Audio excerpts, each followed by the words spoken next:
Greetings! In this video, my aim is to provide a digest of the Flamingo visual language model. This model was introduced in the paper Flamingo, a visual language model for few-shot learning by Jean-Baptiste Alayrac and co-authors. Here's an outline for what will be covered in the video. First, we will describe the motivation for the work and various challenges relevant to multimodal generative modeling. Next, we'll discuss related work and the Flamingo model that aims to address these challenges, together with relevant evaluation datasets. We will then turn to a comparison to the state-of-the-art and ablation studies. Finally, we will look at qualitative examples and discuss the limitations, trade-offs, opportunities, benefits, and risks identified by the Flamingo authors. We'll start with motivation and challenges. A central aspect of intelligence is the ability of an agent to quickly learn a new task given a short instruction on how to do so. Rapid learning has been studied in many contexts, from the unreasonably fast acquisition of categories learned by children to the manner in which humans and machines perform meta-learning, i.e., modelling of their environment in order to make more efficient use of the training data. Given the benefits of such intelligence, we would like our multimodal systems to have this property. In this work, the particular modalities under focus are vision and language, but the argument applies more broadly. If we examine the dominant computer vision paradigm at present, we see that it consists of two key stages: large-scale pre-training and task-specific fine-tuning. This is, in principle, compatible with agents that learn quickly from short instructions. However, current fine-tuning approaches often need thousands of training examples, careful per-task hyperparameter tuning, and significant computational resources, characteristics that do not lend themselves to learning from short instructions. This naturally raises the question of whether we can train a multimodal model to work well in a few-shot regime, learning instead from just a handful of examples using minimum computation. Taking steps in this direction, multimodal models such as CLIP and Align have shown solid zero-shot performance, with CLIP also showing promising few-shot performance. However, the architectures of these models are somewhat inflexible in the sense that while they can select the best pairings of vision and text between predefined lists of categories, they lack the ability to generate language. As a result, they are ill-suited to tackling open-ended tasks like captioning and visual question answering. While models for visually conditioned language generation like VLT5 with the ability to tackle open-ended tasks exist, they have not yet demonstrated a broad few-shot ability. To address this gap, the Flamingo authors propose to draw inspiration from successes in the field of natural language processing, where large language models such as GPT-3 have demonstrated the kind of flexible, few-shot learning ability we'd like to have in multimodal models. In particular, given a few examples of a task as a prompt, together with a query of interest, large language models are able to produce a continuation to provide a predicted output for the query. A key factor in enabling this ability stems from their large-scale pre-training on a vast corpora of internet-curated data. Since in principle many image and video understanding tasks like classification, captioning, and question answering are themselves text prediction problems, albeit with visual input conditioning, the authors ask whether we can similarly learn a model capable of open-ended multimodal tasks with large-scale pre-training. To achieve this goal of multimodal generative modeling, several challenges must be addressed. First, training large language models from scratch is excruciatingly expensive, so we'd like to save computation by starting from a pre-trained language model if possible. However, a text-only language model does not have a built-in mechanism to incorporate input from other modalities. What we'd like is a way to incorporate these multimodal inputs while retaining the knowledge of the original language model. To tackle this challenge, the approach explored in this work is to interleave cross-attention layers with language-only self-attention layers that are kept frozen during multimodal training. A second challenge is that a truly flexible visual model should enable both images and videos as input. However, these data types are extremely high-dimensional, so simply flattening them to one-dimensional sequences in the style used by text generation models would be impractical. The issue is exacerbated by the heavy use of self-attention in transformer-like models whose cost scales quadratically in the length of the input sequence. A secondary goal here is that we'd ideally also like a unified treatment of images and video to avoid extra complexity. The approach taken in this work is to adopt a perceiver-based architecture that transforms input sequence data into a fixed number of visual tokens, an idea that has been shown to work well in several domains. A third challenge is that training large models effectively requires vast training datasets. However, the datasets of paired image and text data employed by methods like clip and align may not be general enough to reach the kind of GPT-3 style few-shot learning we are after. While large-scale text-only datasets have been gathered from the internet, similar datasets are lacking for multimodal data. One kind of scalable approach to addressing this gap would be to scrape web pages containing interleaved images and text. However, in practice, such images and text are often only weakly related, providing a less potent training signal. The approach taken in this work is to combine the scalability of web scraping with existing paired image text and video text datasets that are more limited in scale but provide a stronger training signal. Let's turn now to related work. The Flamingo authors discuss a number of prior works that have inspired their approach. Here I'll touch briefly on a small sample of them. The GPT-3 model introduced by Brown et al. Demonstrated that large language models are particularly good in-context learners. The term in-context learning here refers to learning from a set of text examples provided to the model as context via a prompt, rather than updating the parameters of the model via gradient descent. Their findings illustrated a performance gulf in rapid learning ability that stems from scale. Here we are plotting performance on a simple text task requiring the model to remove randomly inserted symbols from a valid word. The x-axis illustrates the number of text examples provided as context to the model, while the y-axis denotes accuracy on the task. The points on the x-axis correspond to zero-shot, one-shot, and few-shot regimes. As the model capacity is increased from 1.3 billion parameters up to 13 billion parameters, and then further up to 175 billion parameters, the accuracy curve steepens dramatically, indicating more data-efficient learning. Here, the solid lines indicate performance when a natural language description of the task is also provided to the model, while dashed lines show performance without this additional information. In both cases, we see a similar overall trend. Flamingo aims to achieve this kind of rapid learning across both visual and text inputs. One prior approach also targeting Flamingo's goal of reusing language pre-training is the ClipCap model of McCarty et al., which aims to leverage large trained models such as CLIP and GPT-2 for the purpose of image captioning.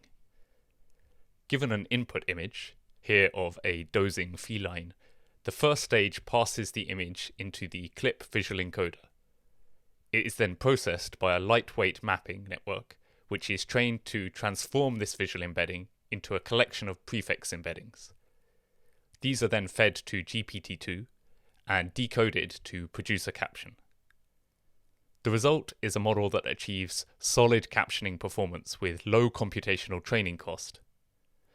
Flamingo similarly aims to reuse a trained language model, but focuses on improving few-shot performance on new tasks. Exploring the use of pre-trained models for the few-shot setting, the frozen approach of Simpukeli et al. Aimed to leverage pre-trained language models using image-conditioned prompts. In this framework, a learnable vision encoder is coupled with frozen language model parameters. Caption training is then used to update only the vision parameters such that they produce embeddings that maximize the log probability of target image captions. The authors show that the frozen model is highly flexible, first demonstrating rapid task adaptation from captioning to visual question answering with a few examples. They next show the ability to access encyclopedic knowledge, in which the model is able to attach proper names to images and concepts.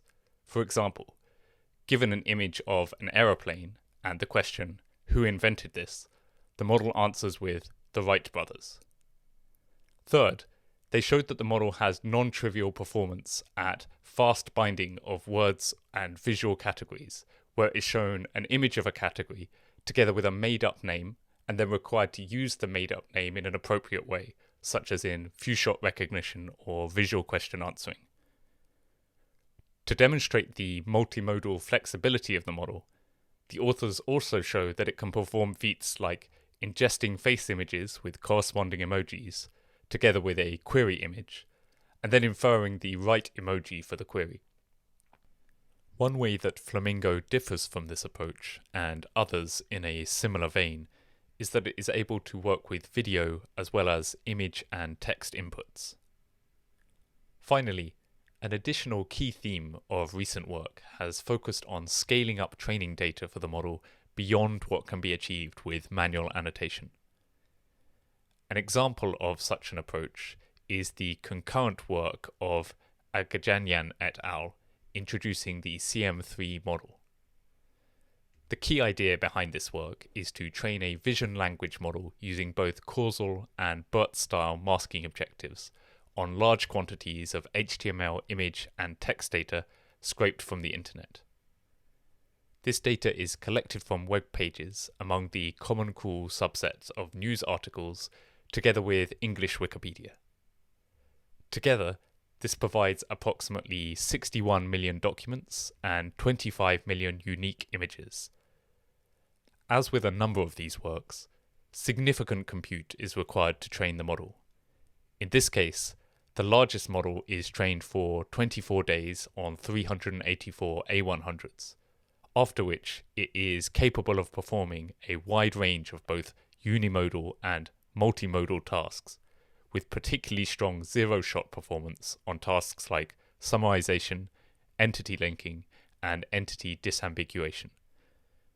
As with many prior works in this field, scaling up CM3 brings substantial performance gains. Here we are showing number of documents on the x-axis and validation perplexity on the y-axis for a range of model capacities, with the red line denoting the largest model. Based on these trends, further gains seem likely to result from additional scaling. Some differences between the approaches are that while CM3 generates full HTML markup, Flamingo instead focuses on generating natural language text. An additional difference is that Flamingo also makes use of video inputs. We now turn to the Flamingo model itself.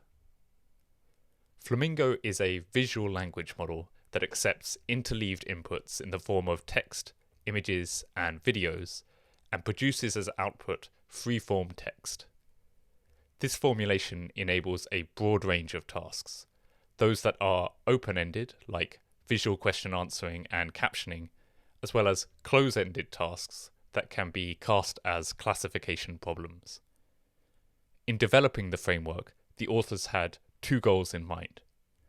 The first was to leverage large pre-trained models to save computational resources. Here, they use a vision model trained contrastively in the style of CLIP, as well as a pre-trained chinchilla autoregressive language model. Their second goal was to bridge these models harmoniously. This is achieved with two mechanisms: the perceiver resampler, which transforms image and video inputs into a fixed set of visual tokens, and cross-attention layers, which use those tokens to condition the frozen language model layers. Let's see how all this fits together. The input to the model consists of interleaved images and text data. In this case, an image of a dog together with a text description, and an image of a cat with an incomplete text description. The text is parsed from the input, with images replaced with placeholders. The images are also extracted from the input, passed through a frozen vision encoder, and then mapped through the perceiver resampler to produce a fixed number of visual tokens per input. These tokens are then used as inputs to cross-attention layers to condition a language model that has also taken as input the text sequence.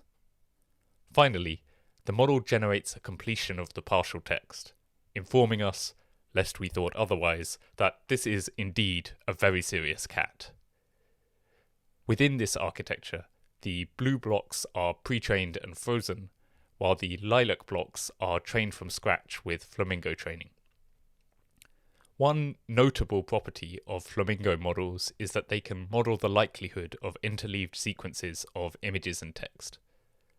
This is done by decomposing the likelihood for text Y over a sequence of images and videos X as follows, where P is parameterized by the Flamingo model, YL is the elth language token in the text input, Y less than L is the set of preceding text tokens, and X less than or equal to L represents preceding image and video tokens. This ability to handle interleaved inputs enables Flamingo to take in a multimodal prompt and either sample output text for open-ended tasks or evaluate the probability of a fixed set of completions for close-ended tasks. Let's go through the first component of this architecture, the Flamingo Vision Encoder. The Vision Encoder uses an F6 normalized-free ResNet backbone, which is a model that is particularly well suited to TPU accelerators. It is pre-trained using the contrastive loss popularized by CLIP by learning a joint embedding with a paired text encoder based on BERT. One minor difference to the vision encoder is that global average pooling is used to produce the vision embedding rather than using global attention pooling as used in CLIP. The vision model is trained on an input resolution of 288 by 288 pixels, and the dual encoder uses an embedding dimension of 1376. The output of the vision encoder is a 2D spatial grid of features, which is flattened to one dimension for further processing. For video inputs, frames are sampled at 1 frame per second, and output features are concatenated across time. One thing to note here is that the vision encoder is frozen after the contrastive pre-training step, after the authors found this to work best. Let's look at a few details relating to how the vision encoder was trained. For optimization, the model was trained on 512 TPU v4 chips using Adam with a batch size of 16,384. This is a fairly large batch size, which provides the model with plenty of negatives. It corresponds to half the batch size that was used to train CLIP. During training, color augmentation and random horizontal flips are used. The vision encoder itself is trained from scratch together with the text encoder. The authors monitor training progress on a zero-shot image classification task in the style of CLIP, in which classification is performed by inserting the class name into text templates of the form a photo of a class, then selecting the text that is assigned the highest similarity to the image embedding by the model. Turning to the pre-training data, which plays a major role in the performance of these systems, The dual encoder is trained on a combination of two internal image-text paired datasets. The first is the Align dataset, introduced in a previous work. This contains 1.8 billion noisy image-text pairs. The second is LTIP, which stands for Long Text and Image Pairs, and contains 312 million samples with cleaner and longer descriptions than those found in Align. It was found during pre-training that the method for combining the datasets had a big influence on performance. This effect was investigated with an ablation study with a small NFNet F0 vision encoder and a BERT Mini text encoder, where it was first observed that training on LTIP achieved superior zero-shot accuracy to training on Align by a margin of 5 percentage points, despite being 6 times smaller. This appears to suggest that data quality is more important than scale in the regime studied by the authors here. 3 methods for combining the datasets are then considered. Accumulation, which computes gradients on batches from each dataset, then combines them via a weighted sum before applying a parameter update. Data merged, which merges examples from each dataset into each batch. And round robin, which alternates batches from each dataset, updating the parameters each batch. Among these, accumulation outperformed the other choices, so it was the approach used for training large models. Let's turn next to the perceiver resampler.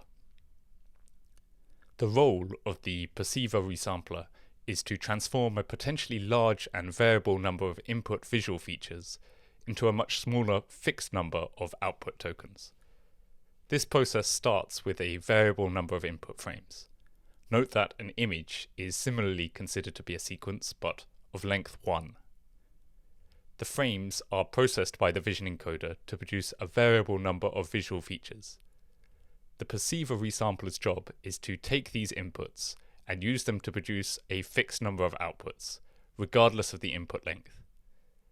The goal of this approach is to reduce the computational complexity for later parts of the model. In practice, 64 output tokens are produced. To produce these tokens, temporal encodings are first added to the visual inputs to enable the model to have a sense of time. The authors note here that they tried adding spatial grid position encodings too, but observed no benefit, perhaps because CNN features implicitly encode spatial information across their channels, as has been noted in prior research. These summations are then flattened to form a 1D sequence and are combined with a fixed number of learned latent queries. These will have the same size as the output, so there are 64 in total. Both elements are ingested by the model and processed by a stack of attention and feed-forward layers. One point to note here is that, differently to data and the perceiver, keys and values for latent queries are concatenated to those from the visual embeddings, which was found to improve performance. With the vision encoder and the perceiver resampler in place, we now turn to the process of using visual tokens to condition the language model. This is achieved by interleaving gated cross-attention layers with frozen layers from a pre-trained language model. In this work, the authors explore various language models from the Chinchilla family trained on the massive text corpus of English-only data scraped from the internet. The models are frozen to preserve their knowledge. To provide expressivity to the model, gated cross-attention dense blocks, which are trained from scratch, are inserted between layers from the frozen language model. Each gated cross-attention dense block includes cross-attention with keys and values derived from visual inputs and queries derived from language inputs. This is followed by a dense feed-forward layer. In the style of GPT-2, layer norm is applied to the keys, values, and queries input to the cross-attention, as well as to the feed-forward layer inputs. Multiplicative TAN-H gates are used to preserve original language model behavior at initialization. Each such gate is controlled by a layer-specific learnable parameter alpha that is initialized to 0, such that the cross-attention and feed-forward inputs are ignored at the start of training. Gradually, the model then transitions to learning to use the gated cross-attention dense blocks to condition on visual inputs. In terms of how these blocks are arranged in the architecture, the gated cross-attention dense insertions are chosen according to the underlying frozen language model. Note that differing insertion frequencies represent different compute performance trade-offs, with the choices described here selected via ablation studies. We will now turn to the masking mechanisms. The model operates on interleaved sequences that consist of a sequence of text, Y, a sequence of images and/or videos, X, and a sequence indicating the positions of the images or video in the text. To construct appropriate masks, the authors define a function, phi, that assigns to each text position the index of the image or video that appeared immediately before it in the sequence, an integer between 1 and n. Here, L is the length of the original sequence. If no visual data appeared before it, a value of 0 is assigned. This function is useful because it can be used to indicate which visual inputs can be used to predict the token at position L when computing the likelihood expression we saw earlier. In particular, to predict the Lth token, we are allowed to use the subsequence of text tokens preceding L, as well as any visual data that appeared before it. In practice, attention over the image sequences is implemented using the gated cross-attention layers we saw previously, with causal masking over the visual tokens from the perceiver resampler. In this work, by default the authors use a slightly more restrictive masking scheme, in which each token is allowed to only attend to the visual tokens of the image appearing immediately before it in the sequence, which they found to help performance. It's useful to note here that although direct attention is only performed over the single immediately preceding image, we still have a causal dependency over the previous images due to the causal self-attention mechanism in the text decoder. The authors find through experiments that this approach appears to enable generalization across different sequence lengths. While their model is trained on sequences containing 5 images, it is able to generalize at test time to sequences containing up to 32 pairs of images with text. They further note that this single image attention masking may be a useful inductive bias for tasks that require the model to make a prediction about a single image. To see how all this fits together, we can step through the cross-attention masking. Given an interleaved sequence of image and text, which might come, for example, from a web page, the text is first pre-processed by inserting image string tags at the locations of visual data, and special beginning of sentence (BOS) and end of chunk (EOC) tokens to bracket the text. The visual data is then processed by first the vision encoder and second by the perceiver resampler to extract visual tokens. After tokenization, the text token sequence is combined with the predecessor image sequence computed by the function phi. The visual tokens are then supplied as the keys and values to the cross-attention module, while the text tokens provide the queries. Here the dark blue positions in the sequences indicate non-masked positions, while light blue represents masked tokens. This pattern corresponds to the scheme we've just described of allowing direct attention only over the immediately preceding image. We can now look at the data sources used to train Flamingo itself. 3 kinds of data are used: image-text pairs, video-text pairs, and web page data scraped from the internet. Turning first to the image-text pairs data, the authors employ the same datasets as for pre-training the vision encoder. The first is Align, comprising 1.8 billion noisy image-text pairs with an average of 12.4 text tokens per image. The second dataset is the LTIP dataset of 312 million image-text pairs, which are slightly more carefully curated than Align by crawling a small number of selected websites. These images have descriptions that contain 20.5 text tokens on average for each image description. Images are fed into the vision encoder at a spatial resolution of 320 pixels, with text sequence lengths capped to 32 for Align and 64 for LTIP. For the video text pairs data, the authors collect VTP, an abbreviation for video and text pairs. This includes 27 million short videos with an average duration of 22 seconds. When processed by the model, frames are ingested at a spatial resolution of 320 pixels and limited to a temporal extent of 8. The text is similarly capped to a fixed length of 32 tokens. For the third source, the authors curate the multimodal massive web, or M3W dataset. It is collected by extracting text and images from approximately 43 million web pages, and by parsing the document object model to determine the interleaving order of text and images. The resulting M3W dataset contains a total of 185 million images and 182 gigabytes of text. Some pre-processing is used to produce this data. Documents are filtered with the Google Safe Search filter, which identifies explicit content spanning text, images, and videos. Some text heuristics are used to filter the text with the aim of removing low-quality documents and reducing repetition.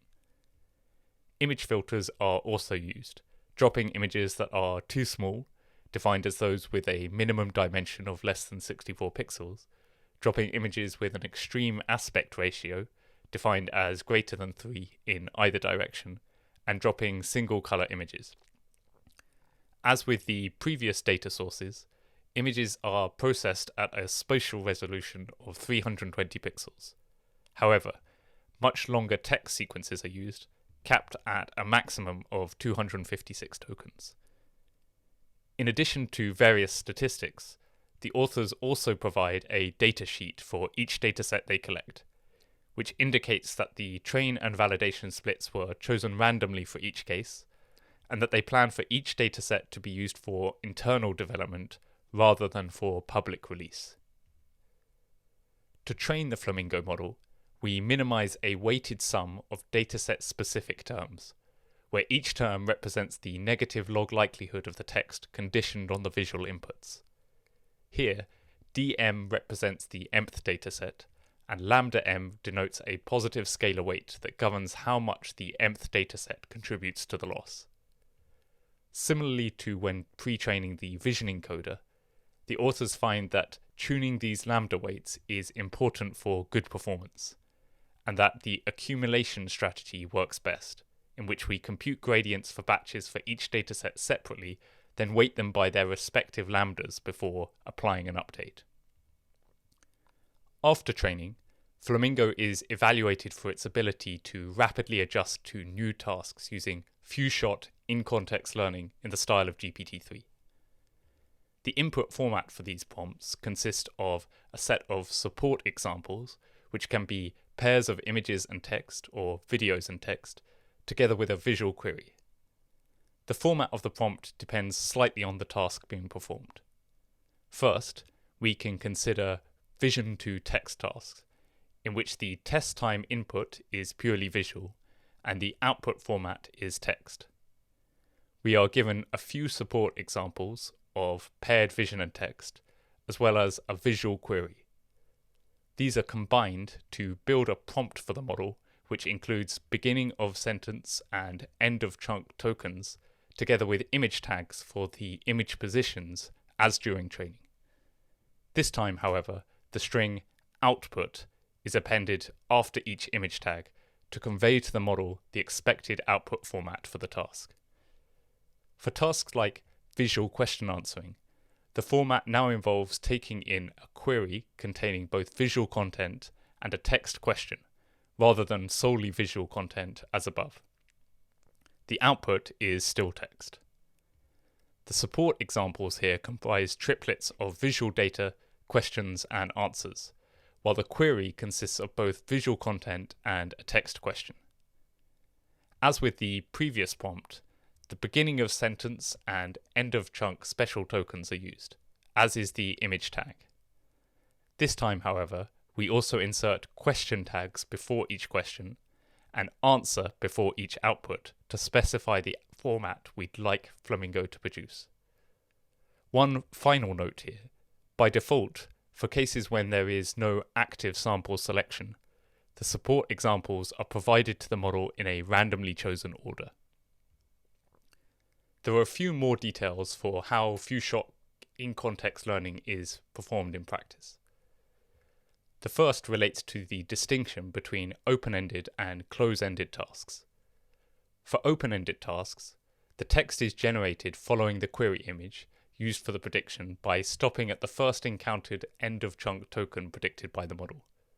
For this, a beam search with a beam size of 3 is used. For close-ended tasks, each target candidate for classification is appended independently to the query image. The sequences are then ranked according to their log likelihood under the model, with the highest ranked log likelihood sequence corresponding to the most confident classification prediction. To evaluate the zero-shot generalization of Flamingo on visual tasks in which no examples are available, one option is to perform prompt engineering, as popularized by the CLIP paper. One challenge with such an evaluation is that performance is known to be sensitive to the prompt, and the validation of the prompt often makes use of held-out examples, meaning that the task can no longer really be considered zero-shot. A detailed study of this issue was provided by Perez et al., who suggests that some of the performance attributed to recent progress in few-shot learning stems from the extensive use of held-out validation samples during the prompt engineering process. They show that if one is not allowed access to held-out examples, a scenario they term true few-shot learning, it is hard to reliably select good prompts from few examples. The approach taken in the Flamingo paper is to build the prompt automatically from 2 downstream task examples without images or video. This can be viewed as a kind of practical compromise that limits the need for prompt engineering while imposing a fairly minimal burden on the user. The use of 2 examples was found necessary, since when using only one example, the model tended to produce output text that was highly similar to the provided example.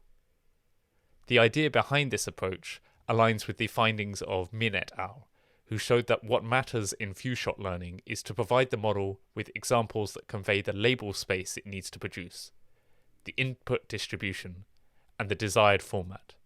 But counterintuitively, it doesn't matter if the examples provided are actually correct. The model tends to do almost as well when given examples with random labels. For close-ended tasks that involve choosing among a finite list, no text examples are required to produce the zero-shot prompt.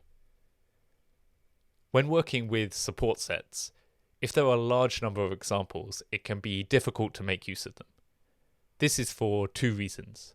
First, it's expensive to put all the examples into the prompt. And second, generalization may suffer if fewer examples were used during training than are used during inference.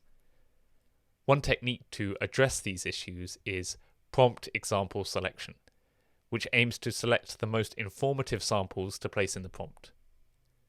Flamingo follows the retrieval-based in-context example selection method proposed by Yang et al. This works by first retrieving the images in the support set that are closest to the query using features from the vision encoder, then building the prompt by concatenating the top n most similar examples. Unlike the other settings we have discussed in which support examples are randomly ordered, here the examples are ordered with the most similar example to the query placed last.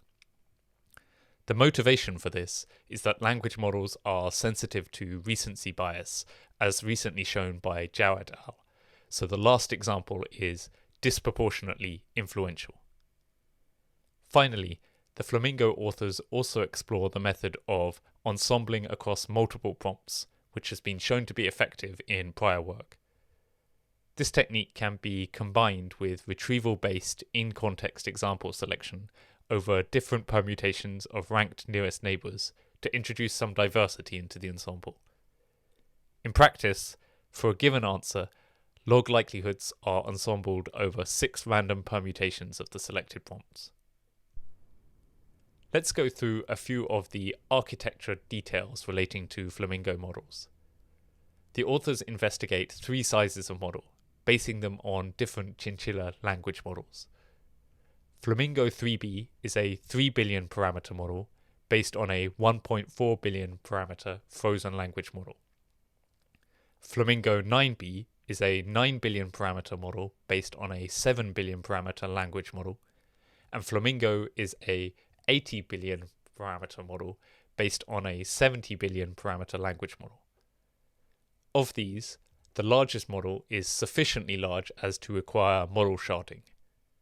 In each case, the same vision model based on NFNet F6 is used, which is frozen after its contrastive pretraining stage. Gated cross-attention dense layers are inserted at different frequencies throughout the language model, with the frequency of insertion representing a trade-off between compute and performance. Specifically, they are inserted every block for the 3 billion parameter model, after every 4th block for the 9 billion parameter model, and every 7th block for the 80 billion parameter model.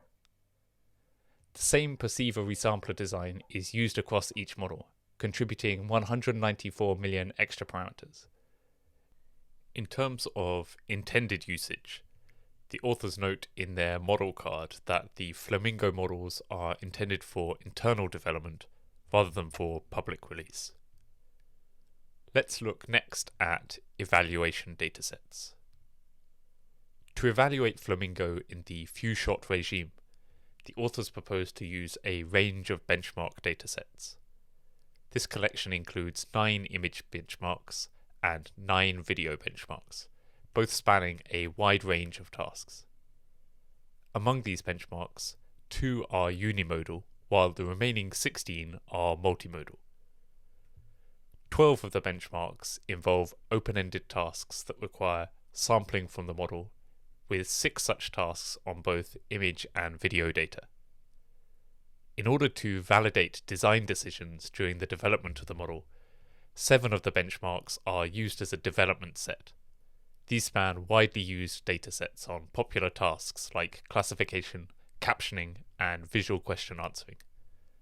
Since these are used both for validating design decisions and for reporting final performance, 4 splits are used on each dataset to provide support samples for adaptation and query samples for evaluation, validation support and validation query subsets, as well as test support and test query subsets.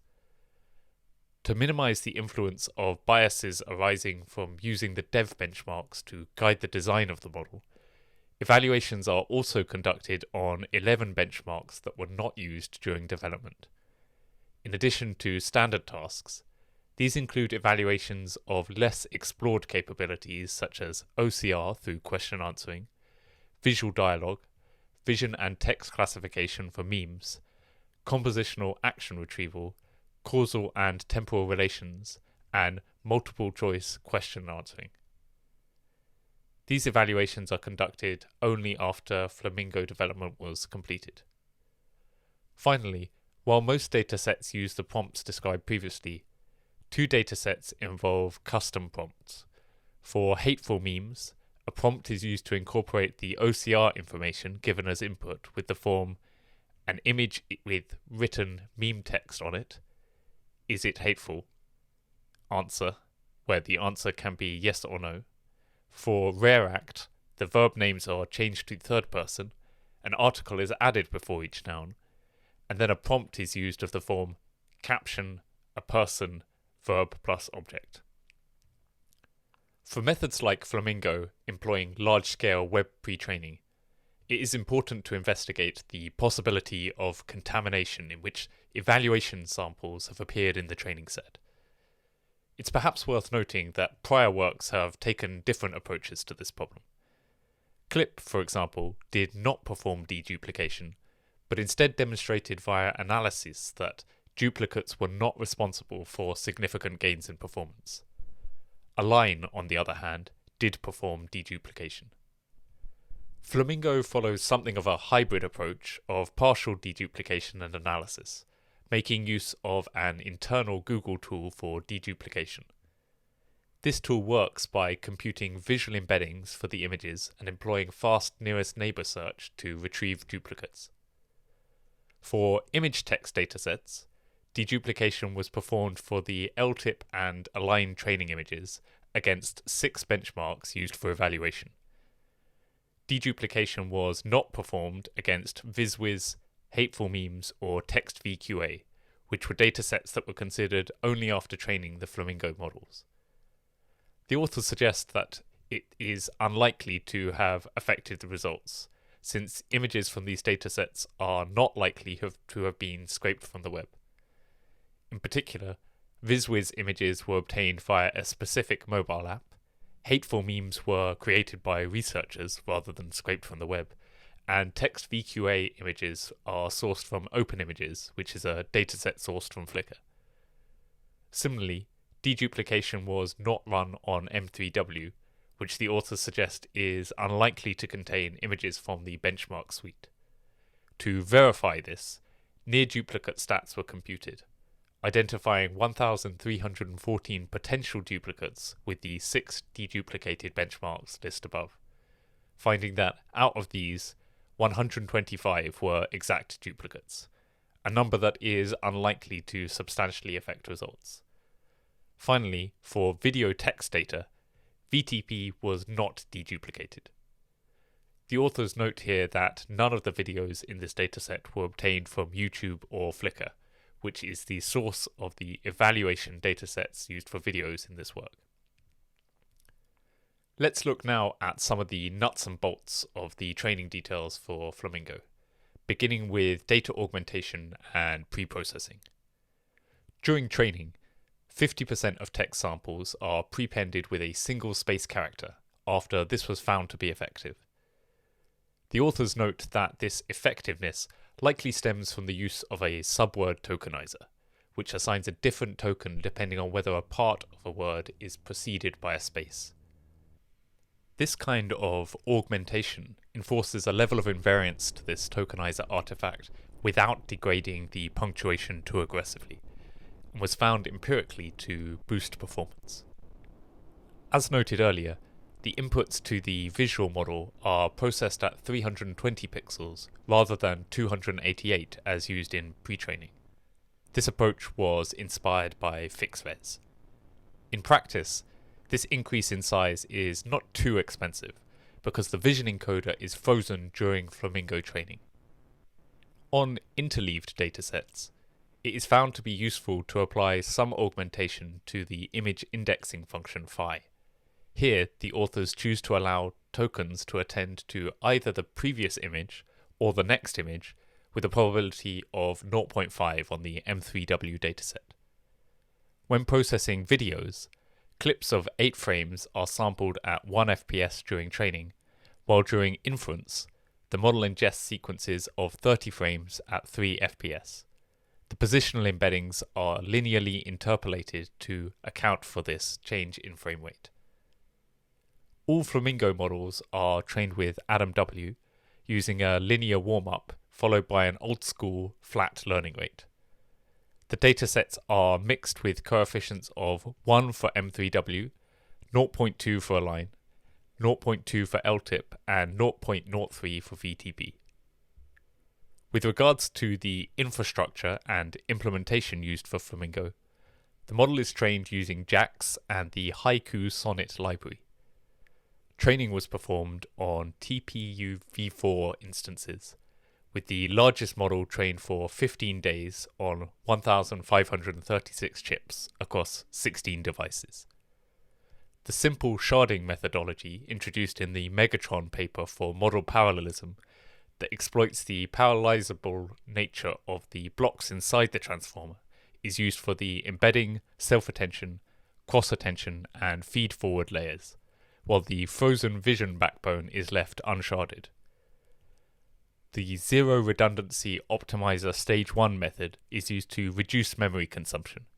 This corresponds to sharding the optimizer state, but not the gradients or the parameters. Finally, to save further memory and to make use of the TPUs, activations and gradients use bfloat16, while train parameters and optimizer accumulators use single precision. We now turn to the results, starting with a few-shot comparison to the existing state-of-the-art. We begin by plotting performance comparing to the existing fine-tuned state-of-the-art, where the vertical dashed line indicates the previous state-of-the-art with methods that employ fine-tuning. Grey bars indicate the previous zero-shot or few-shot state-of-the-art, and this intriguing colour, perhaps dusky rose, indicates the performance of the largest Flamingo model using 32 shots. Note that the state-of-the-art compared to here refers to the best published single model performance and excludes competition entries that are either unpublished or using ensembles. We can make several observations. First, Flamingo exceeds all previous zero-shot or few-shot approaches on multimodal benchmarks, where such baselines exist. Second, on 6 of the benchmarks, Flamingo also outperforms the best fine-tuned model. Note that this comparison includes 15 of the 16 multimodal benchmarks introduced previously, but also excludes Alayrac, since it is a zero-shot benchmark with no fine-tuning results, making it less amenable to visualization here. For reference, Flamingo also does well on Alayrac. A second study investigates the influence of the number of shots on performance for the largest Flamingo model, with the pale colour indicating 0 shots, medium colour indicating 8 shots, and dark colour indicating 32 shots. We can see that, with the exceptions of star and hateful memes datasets, increasing the number of shots tends to increase performance. A third study considers the effect of model scale on performance, with results illustrated here in the 32-shot setting.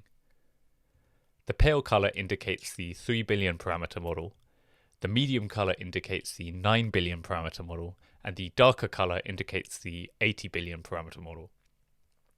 With the exception of the star and Vatex benchmarks, we see a consistent trend indicating that increasing the scale of the model generally helps performance.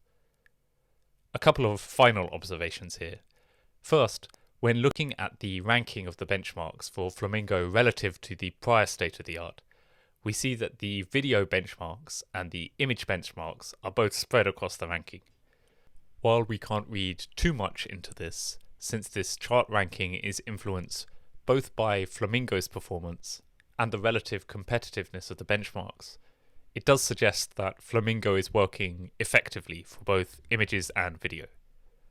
Second, we can see that the dev sets used to guide performance fall into the middle of the ranking, lending support to the idea that Flamingo isn't just providing compelling performance on these tasks.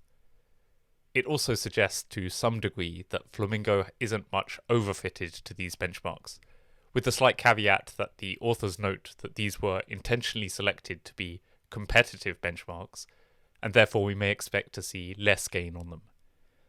The high-level takeaway from these experiments is that few-shot Flamingo, operating with just 32 shots, is often competitive with existing fine-tuned methods, which in some cases are fine-tuned on many thousands of labelled examples.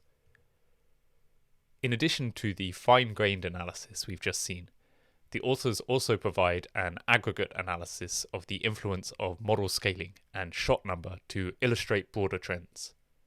In this case, the visualization is across all 16 multimodal benchmarks, including Alayrac. The x-axis indicates the number of shots, and the y-axis indicates averaged performance relative to the existing state-of-the-art. The pale line indicates the 3 billion parameter model, the medium line indicates the 9 billion parameter model, and the dark line indicates the 80 billion parameter model. Two trends are visible here. First, as we saw in the fine-grained analysis, performance improves with additional shots, similarly to the findings of GPT-3.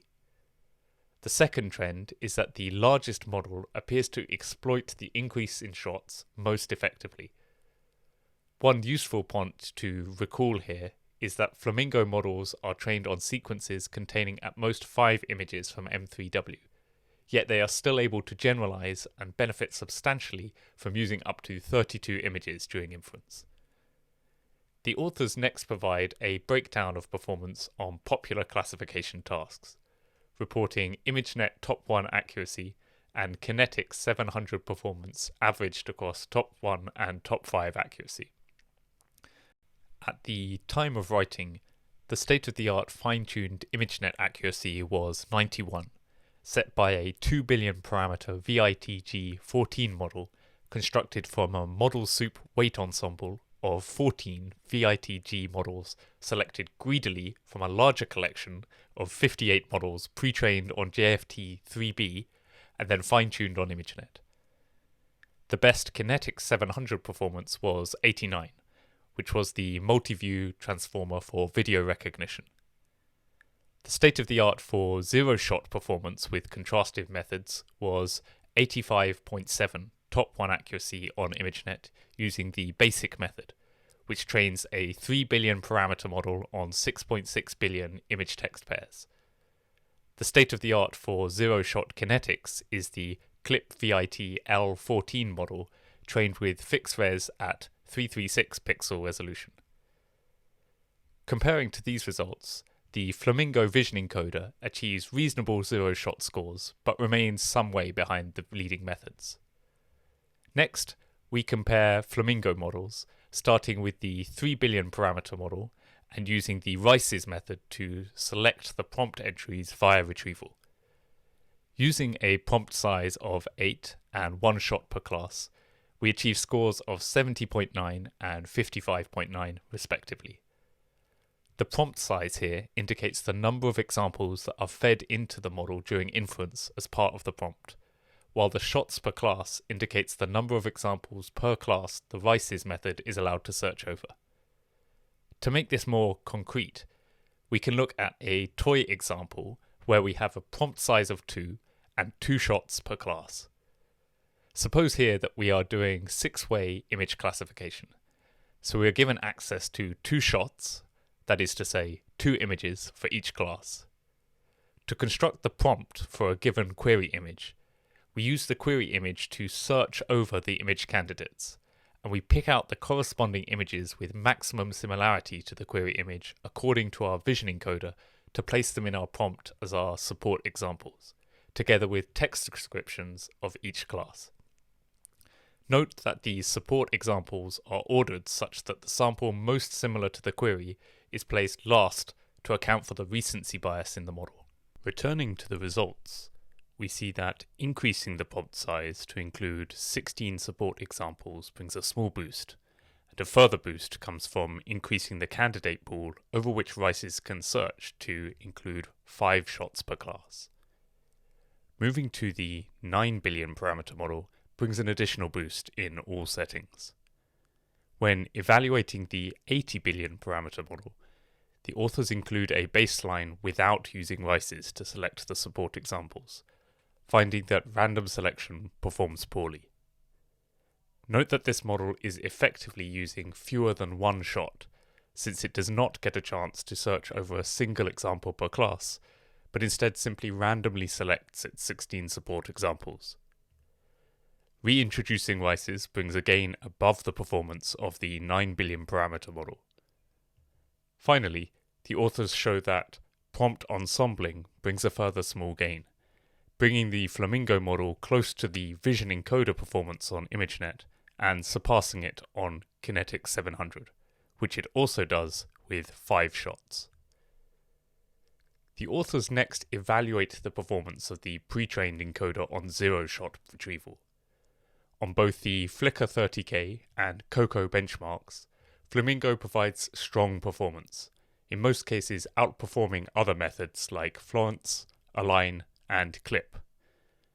One observation made by the authors was that if they train on short descriptions that are more like category labels than captions, they can improve ImageNet classification performance but harm text-image retrieval.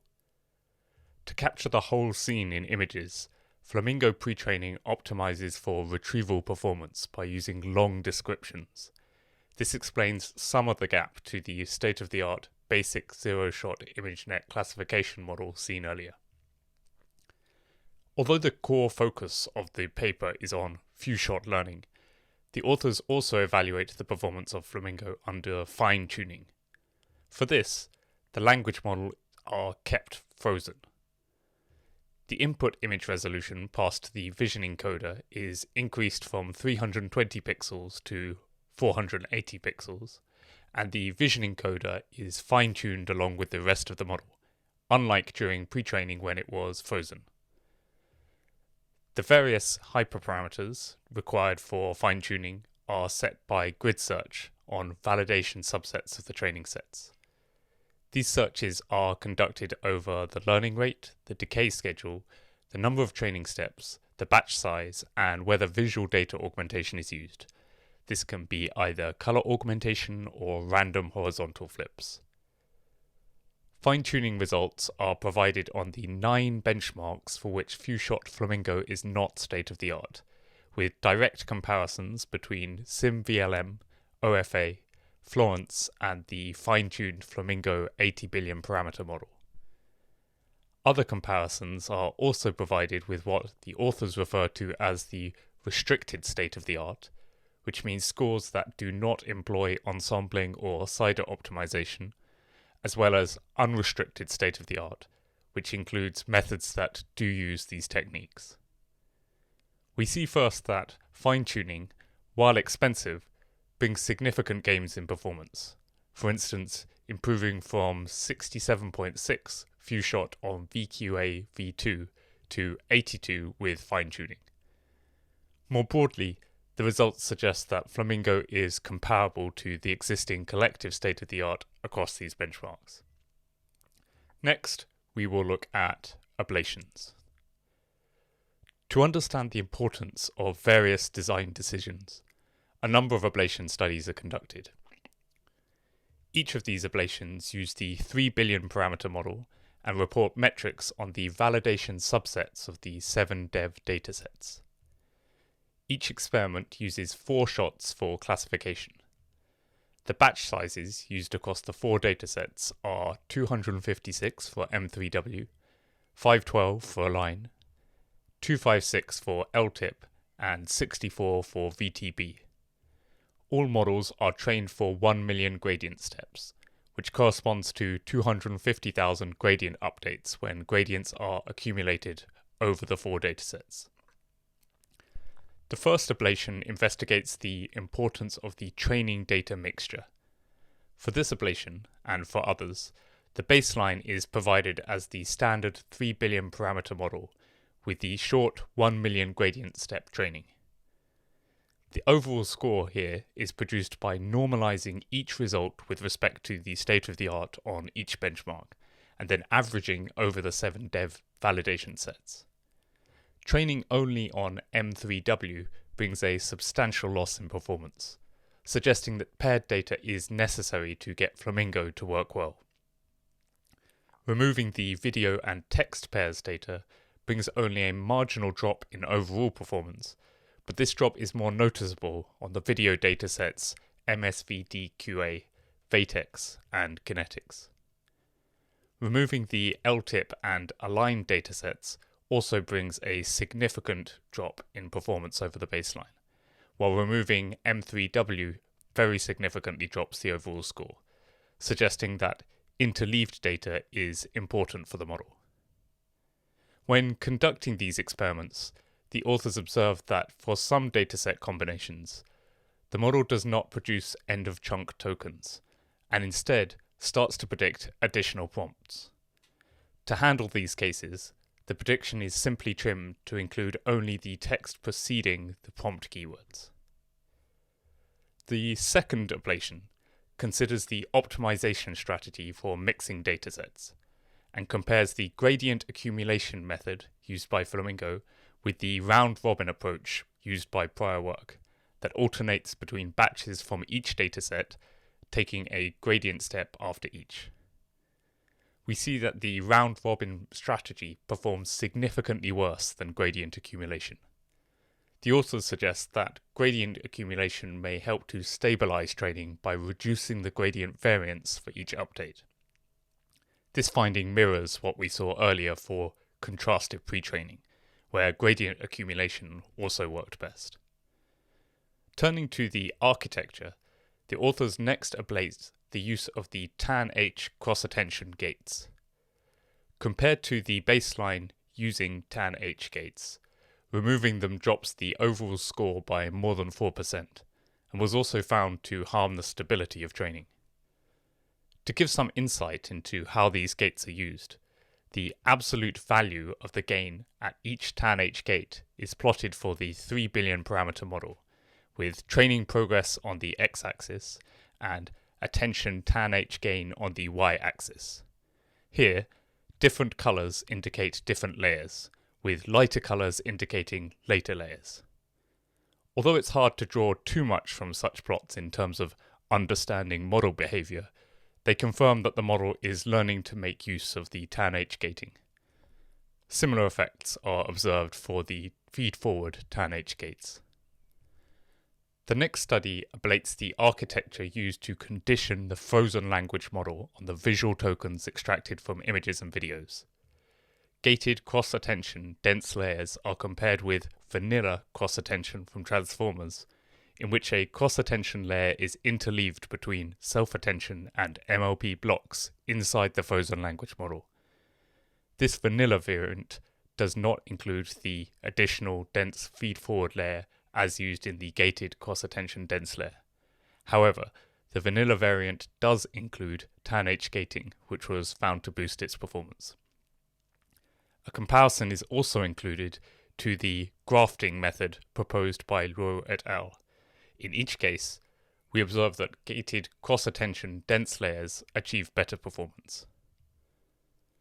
The next ablation considers the performance trade-offs associated with inserting cross-attention into the model at different frequencies. Inserting cross-attention at every layer achieves the best performance, but also incurs a heavy parameter count and compute time. A more conservative strategy that places a single cross-attention in the middle of the network significantly reduces parameter count and step time, but also harms performance considerably. Some Goldilocks strategies of placing cross-attention every fourth layer and every second layer represent reasonable trade-offs between the two, providing a speed-up that is particularly useful for larger models. By optimizing performance under their hardware constraints, the authors found that placing the cross-attention every seventh layer worked best for the largest model. To investigate the choice of resampler architecture and size, the perceiver is compared to the use of an MLP and a transformer with equivalent parameter counts. Both alternatives are slower than the perceiver and produce worse overall performance. To choose an appropriate perceiver size, the medium baseline is compared to both a small and a large variant with fewer and greater parameters than the medium variant respectively. Both underperform the medium-sized resampler, which, in addition to better performance, was also found to provide more stable training than large resamplers when combined with larger models. The next ablation investigates how many images the text can attend to across interleaved data. The baseline approach restricts attention to only the previous image, though the text can implicitly attend to other earlier images through the language-only self-attention layers. A more flexible structure, enabling direct attention to all previous images, significantly harms performance. The authors suggest that this may be due to the challenge of disambiguating different images in the cross-attention inputs. Various efforts to provide cues that explicitly disambiguate the images using tags and absolute index embeddings did not generalize well to different numbers of input images, at least not as well as the single image attention strategy, and so they were discarded. This kind of generalization is vital for efficient training, because it allows Flamingo to be trained on sequences containing just 5 images, but still evaluate on up to 32 images at test time. The next study looked at image placement augmentation for M3W data. The issue here is that we don't know whether the text of a web page is likely to mention the previous or next image in the page DOM. To address this, the authors explore strategies that either only attend to the previous image or only attend to the next image. The adopted strategy of using both with 50% probability achieves the best results overall. The influence of the vision encoder obtained via pretraining is investigated next. The NFNet F6 is compared to the CLIP VIT-L14 on 224 pixel inputs. This was the best model publicly available at the time of experiments, as well as the NFNet F0 model. Both significantly underperform the F6 model. This difference in performance in the ablations highlights the significant role played by the Flamingo vision encoder. The next ablation considers the importance of text pretraining for the language model, and compares the Flamingo use of massive text to pretraining the language model on the C4 dataset. It is found that C4 pretraining produces substantially worse results than massive text pretraining. A further ablation studies the influence of freezing model components, focusing first on the vision encoder. Compared to freezing the encoder, unfreezing and training from scratch, or initializing from the pre-trained weights, both underperform the frozen vision module. Similarly, when comparing language model strategies, freezing the pre-trained language model outperforms both retraining from scratch and fine-tuning from the pre-trained weights. The authors suggest that this problem is an instance of catastrophic forgetting, in which the model forgets its pre-training, an issue that frozen components helps to mitigate. The final ablation investigates the possibility of co-training the language model on the massive text dataset to avoid the problem of catastrophic forgetting. Here, the default strategy of no co-training is compared to co-training the chinchilla language model from scratch and co-training with the initialization for the language model from a trained model with 1/10 of the learning rate. To achieve this co-training, massive text is added to the mixture with a dataset weight of lambda m equals 1.0, a value that was determined via a small grid search. Both co-training strategies underperform the baseline of no co-training, which is also substantially cheaper, so the latter choice is adopted for Flamingo. We now come to the qualitative results produced by Flamingo. One detail about how these were produced: greedy decoding is used rather than beam search, as was the case for the benchmark comparisons. Note that the examples are selected rather than random. The first set of examples considers a situation in which Flamingo is given an input prompt of text and images and asked to provide a text completion. So, given this image of storage devices, together with a question asking what the capacities are, Flamingo answers that the floppy disk is 1.44 megabytes and the CD is 700 megabytes, suggesting that it is able to connect its recognition of these objects to factual knowledge about them. The next prompt provides a picture and asks what is odd about this image, and for an explanation of why it is unusual. The model responds, quite reasonably, that the image is odd because the elephant is in the back of the truck. It is unusual because elephants are not usually transported in the back of a truck. This suggests that Flamingo has some awareness of the reason why certain compositions are unusual. A third question asks the model, what country is this? Why do you think so? To this, the model replies, it is Canada. I think so because the flag is the Canadian flag.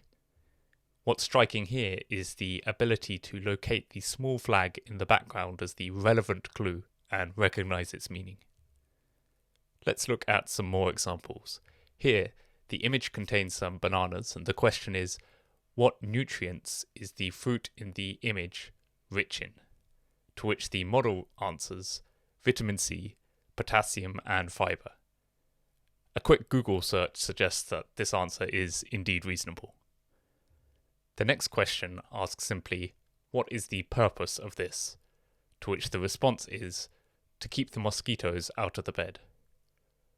The next example asks, what season is this? Explain why. To which the response is, this is the winter season. The Christmas tree and the presents are the main reasons why it is winter, which indicates both solid reasoning and robustness to awkward image framing. Next, the question is, what is the title of the book? To which the model responds, The House Book, demonstrating robust OCR abilities. When asked the ingredients of this dish, the answer contains them. And when asked to complete the prefix, the soundtrack includes, the model completion provides detailed knowledge of the songs and the artists behind them. Next, we can look at examples with more extensive prompts. The first gives examples of animal photos together with prompts providing their name and location. The final image, containing a bird, shown on the right, leads to a completion stating, this is a flamingo. They are found in the Caribbean and South America, linking visual recognition to knowledge about the species. The next prompt shows paintings together with associated trivia. When queried with the Van Gogh painting on the right and asked where it was painted, the model infers the location. Next, various signs together with their text transcriptions are shown to the model, which demonstrates that it can perform sign optical character recognition. A fourth example illustrates handwritten arithmetic, which the model can both parse and solve. Turning to more examples, we have a prompt consisting of images generated by DALL-E 2 together with their source text. In response to the final image, Flamingo responds with a portrait of Salvador Dali with a robot head. This is both valid and also fairly close to the text prompt used to generate this latter image, which was vibrant portrait painting of Salvador Dali with a robotic half-face. The next prompt provides examples of images and famous evocative lines in French, together with an image of a pair of flamingos forming the shape of a heart with their necks, for which Flamingo demonstrates both image comprehension and solid French skills. The next sample indicates that Flamingo can count animals, and the fourth gives examples of authors describing their favourite book as something they've written, a pattern that Flamingo successfully infers. The next qualitative results demonstrate Flamingo's ability to hold a dialogue with interleaved text and images. To generate samples, Flamingo is first fed with a prompt which begins, "This is a conversation between a human, user, and an intelligent visual AI, Flamingo. User sends images, and Flamingo describes them." The prompt continues with a user-provided cat image and a response from Flamingo describing the cat, as well as an image of a dinner, to which Flamingo also provides an informal description. The user then asks Flamingo a question, "Can you guess what they are celebrating?" To which Flamingo replies, "They might be celebrating the end of a successful project, or maybe a birthday." Finally, the user provides an image of a graph, and Flamingo provides a description. The purpose of this prompt is to provide appropriate priming for the examples that follow.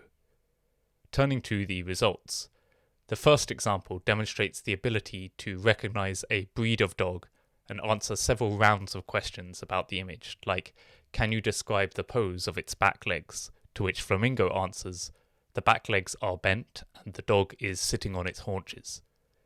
In the second dialogue, the user asks, "Which street corner is it?" and Flamingo recognizes the intersection of Madison Avenue and East 42nd Street, presumably via optical character recognition. A follow-up then asks, "Which subway station is nearby?" To which Flamingo replies, "The closest subway station is Grand Central Station." To those who are as unfamiliar with Manhattan as myself, the internet assures us that Grand Central is indeed close to East 42nd and Madison Avenue. In a third example, containing written colours that are displayed in colour different to their written form, the model recognises that this is a Stroop test. In a fourth example, the model is asked which of two shapes has larger internal angles, and replies the hexagon has larger internal angles, again demonstrating notable knowledge. Let's look at some more examples. The first here shows an example in which Flamingo's initial answer is wrong. The user corrects the model, which then provides an answer that makes use of the correction. The next example includes an image of a dog who's made some mischief, and the question, how does the person thinking about it? To which the model responds, the person is angry. A reasonable deduction. A third example demonstrates both OCR and knowledge of what the company home base does, while the fourth illustrates quite complicated reasoning. In response to the question, I want the ball to be hidden, is there something the robot can use for that? The model replies, the robot can use a cloth to hide the ball, and knows which cloth it is referring to. The next shows that, when asked why the image is surprising, Flamingo infers that it is surprising because teddy bears are not usually found on the moon. In the next dialogue, which begins with 3 images, when asked about the differences between the images, Flamingo identifies that the first one is a cartoon, the second one is a real flamingo, and the third one is a 3D model of a flamingo. The last dialogue begins with an image that has been previously shown to fool certain visual recognition systems.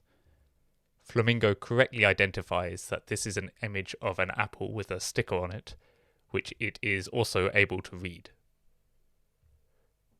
In addition to image examples, the authors also provide video samples visualized as frames. Given the following video and the question, what is happening here? Flamingo answers that the dachshund puppy is being weighed on a scale, which seems accurate. In this challenging video game, in response to the question, what object is the avatar picking up? Flamingo identifies a sword as the object, an answer that is not so obvious. In this third challenging example with the question, what object is being lifted? Flamingo guesses that the object is a small plastic bowl, which seems accurate. Further examples illustrate that when shown panning camera footage across 3 objects, Flamingo can recognize them correctly. It can also read its name from panning text, and can understand fail videos in a reasonable way. Finally, we turn to the discussion. One limitation of Flamingo relates to the fact that it lags the performance of contrastive models for classification.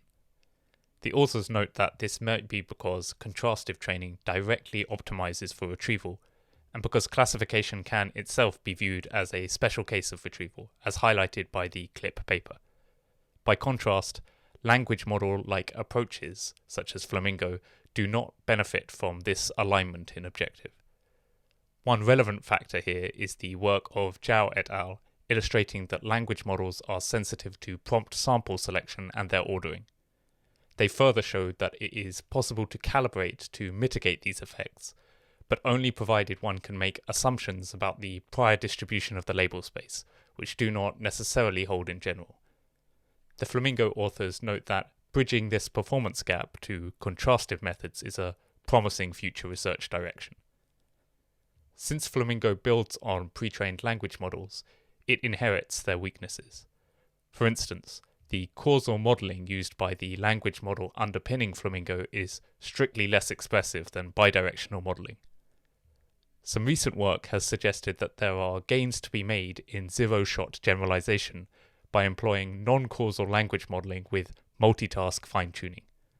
Another challenge inherited from the language model is that if the expected output text is long, it is difficult to leverage enough shots.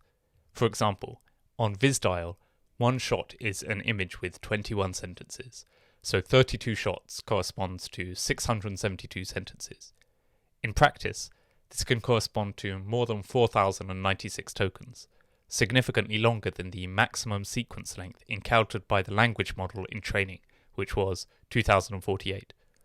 This may explain why VisDial gets worse performance with 32 shots than with 16 shots.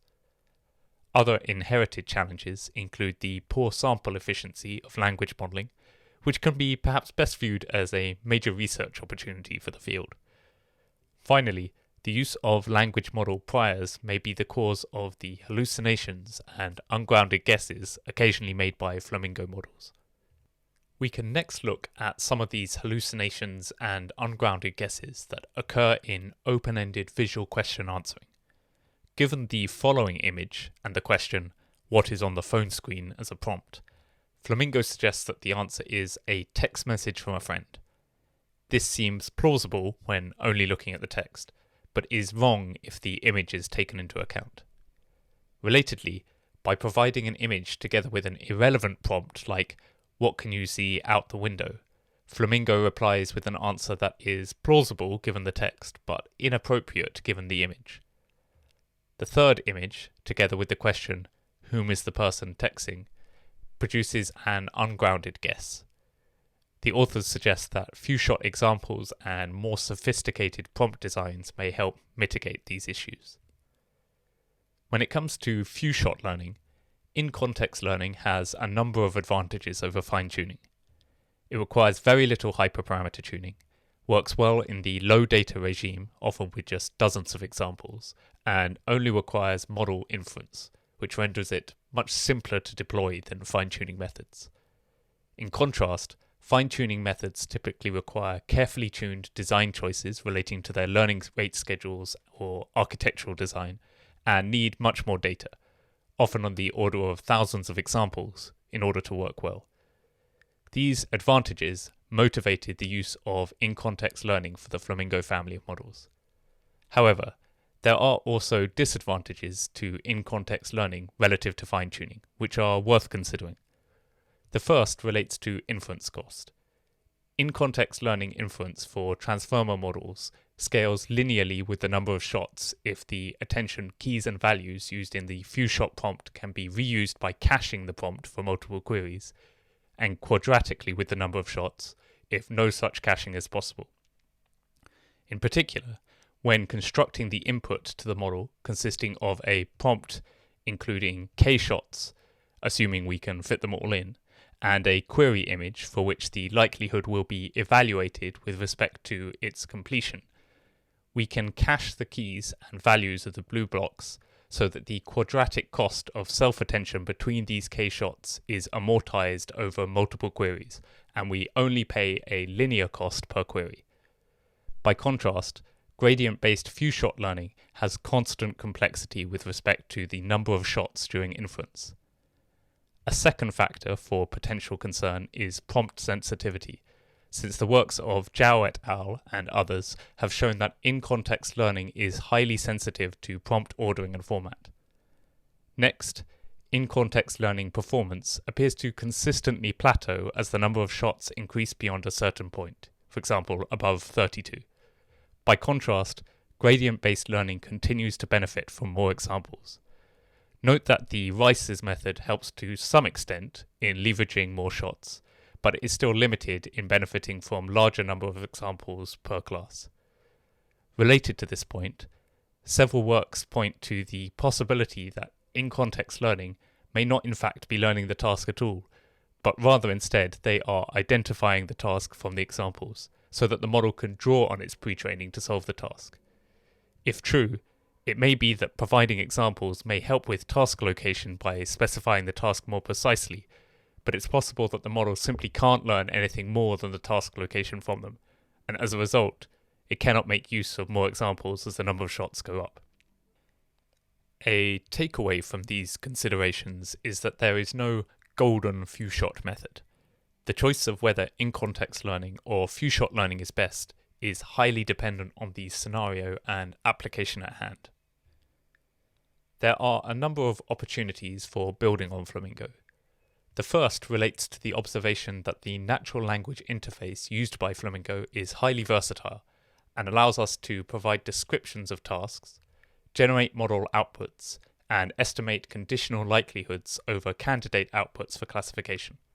However, it is cumbersome for usage with structure prediction, making it ill-suited for conditioning on or predicting structures like bounding boxes, dense predictions that extend over space or time, and continuous valued predictions such as optical flow. A natural next step could be to consider further modalities like audio to extend the interface, potentially improving performance and opening up new capabilities.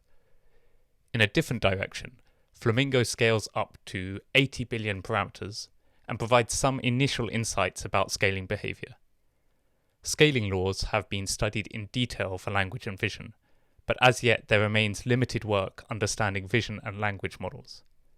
The authors suggest that further research pursuing this direction may benefit from focusing on downstream task performance rather than perplexity as used in the language domain.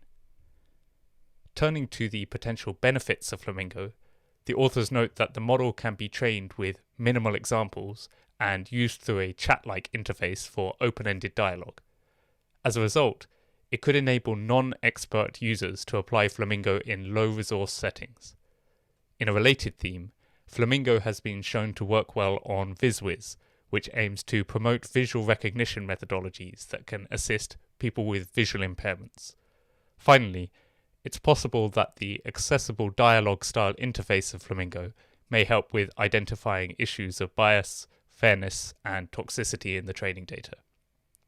Another aspect of Flamingo is that, while costly to train, it has shown how to effectively leverage frozen pre-trained vision encoders and language models. This suggests the more general possibility of introducing new modalities into frozen models, an approach that could help with mitigating the environmental impact of deep learning highlighted by the work of Strubel et al. Turning next to risks associated with Flamingo, it is first noted that since Flamingo relies heavily on a pre-trained language model, it inherits its risks. In particular, when provided with no input images, it defaults to language model behavior. As a consequence, it could output offensive language, propagate stereotypes, and potentially leak private information, as has been highlighted by various studies. Flamingo is based on Chinchilla, which appears to be slightly less gender biased than previous models according to the analysis conducted by its authors, but it is still biased. It was also shown that Chinchilla has a relatively low toxicity when it is not prompted in this way, as measured via the Perspective API toxicity score on 25,000 samples. A number of mitigations have been suggested in the literature, which could include social and public policy interventions such as regulation and guidelines, further research on AI ethics and NLP, and better benchmarks to identify issues. This is an active area of ongoing research. The authors also investigate gender and racial biases in their model by conducting a study on captioning bias following the approach proposed by Zhao et al. In particular, they evaluate how model performance varies on COCO across splits that have been annotated with the estimated gender and skin color. CIDR metrics are reported to indicate the difference in captioning performance between female and male individuals, as well as across darker and lighter skin tones. For both the 0-shot and 32-shot Flamingo models, no statistically significant differences were found in the per-sample CIDR scores under a two-tailed t-test. The authors note that this does not imply that there are no significant differences, and it's possible that such a difference could be demonstrated at larger sample sizes, but these results are nevertheless encouraging. A next investigation considered the toxicity of the Flamingo outputs when prompted with images. The authors found that some Flamingo captions were tagged as toxic. However, on manual inspection, no clear toxicity was found. Overall, the authors report that they did not observe Flamingo to produce toxic outputs when prompted with safe-for-work imagery. However, they also note that a more thorough exploration and study would be needed before putting such a model into production.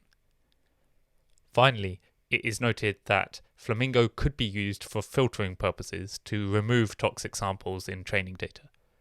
Since fine-tuning on such data has been shown to bring improvements in quality and safety, during evaluation, models adapted on filtered data could be used to downrank or exclude outputs that do not meet desired standards with respect to toxicity, offensive terms, or leaking private information. Indeed, Flamingo's solid performance on hateful memes suggests that it may be well suited for this task. Flamingo could also be used for red teaming to probe issues in other models. One potential strength of Flamingo, as shown in cases in the qualitative examples, is its ability to explain its own outputs, which may have future avenues for improving interpretability and explainability. Let's wrap things up with a brief summary. We have discussed Flamingo, a general-purpose family of models that can be applied to images and video data with limited task-specific training data. These models achieve state-of-the-art results on a wide variety of tasks, and qualitative results suggest interesting interactive abilities. Perhaps the most striking element of Flamingo is its flexibility, giving it broad abilities that extend beyond the functionality demonstrated in many previous individual vision and language models. That's it. We have reached the end. Thank you for your attention.